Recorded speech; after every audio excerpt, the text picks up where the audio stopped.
Olá, bem-vindos. A gente vai mergulhar fundo na questão do equilíbrio de poderes no Brasil.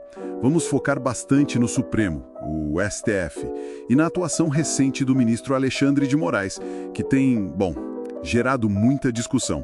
A gente se baseou em fontes que detalham, as funções de cada poder, como funciona o sistema de freios e contrapesos e, claro, as repercussões, tanto jurídicas quanto políticas, das ações do STF e do ministro Moraes. Nossa missão aqui é tentar desemaranhar essa teia institucional que parece, bem complexa. Vamos lá. Então, para começar, a base de tudo é a nossa Constituição de 88, né?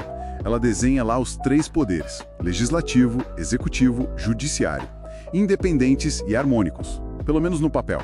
Mas as fontes que a gente analisou descrevem a prática como, digamos, menos ideal, com várias interferências mútuas. E tem o histórico, né, do executivo, às vezes ganhando mais espaço, com o uso de medidas provisórias e tal. Exatamente. E aí entra o famoso sistema de freios e contrapesos. Ele foi pensado justamente para isso, para evitar que um poder se sobreponha demais aos outros. Então o judiciário pode anular leis que considera inconstitucionais, o legislativo pode julgar crimes de responsabilidade. E o executivo pode vetar leis que vêm do Congresso. Isso. Só que o interessante, e as fontes mostram isso bem, é como esse sistema que busca o equilíbrio, ele mesmo pode acabar gerando conflito, sabe? Especialmente com o que se chama de judicialização da política. Ah, sim.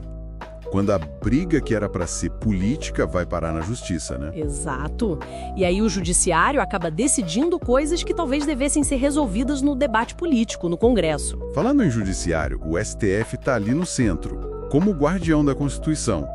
Esse é o papel dele. Mas um ponto que tem esquentado o debate, e as fontes destacam muito isso, são as tais decisões monocráticas.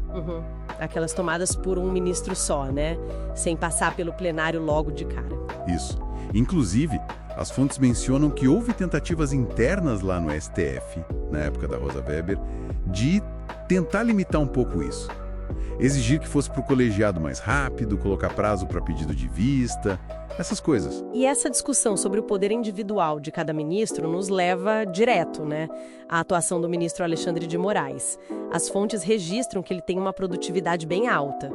E, ao mesmo tempo, ele esteve à frente de inquéritos muito, muito importantes e polêmicos, como o das fake news e o dos atos de 8 de janeiro.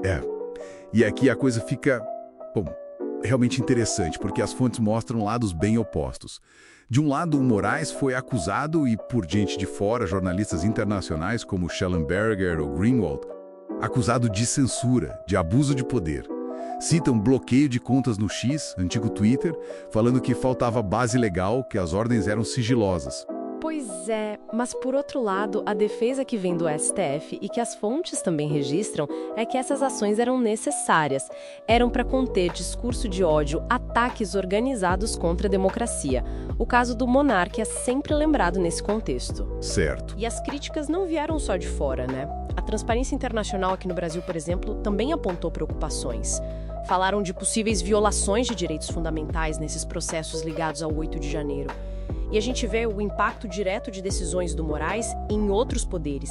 Aquela suspensão da nomeação do Ramagem para a Polícia Federal, por exemplo. Ou toda a polêmica em torno do perdão que o Bolsonaro deu para o Daniel Silveira e a reação do STF. Exato. Foram momentos de tensão clara entre os poderes. E o Congresso? Como é que ele reagiu a tudo isso?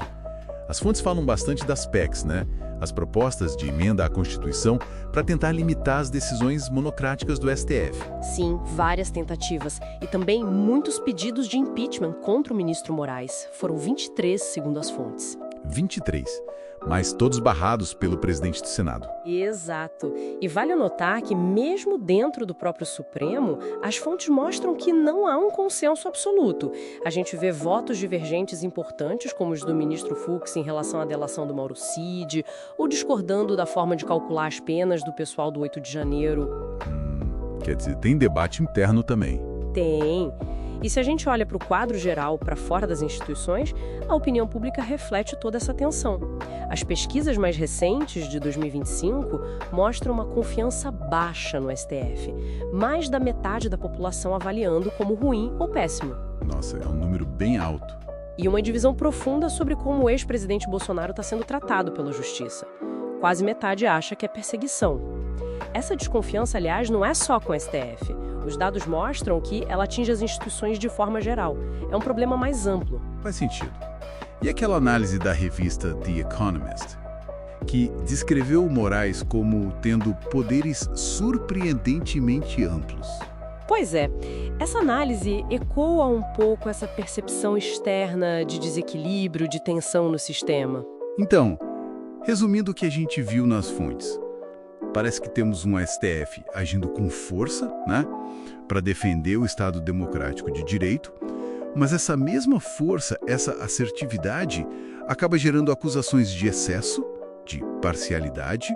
Exatamente. E isso parece alimentar um ciclo, sabe? Aumenta a tensão entre os poderes e vai minando a confiança da população nas instituições. Uma espiral complicada. Muito.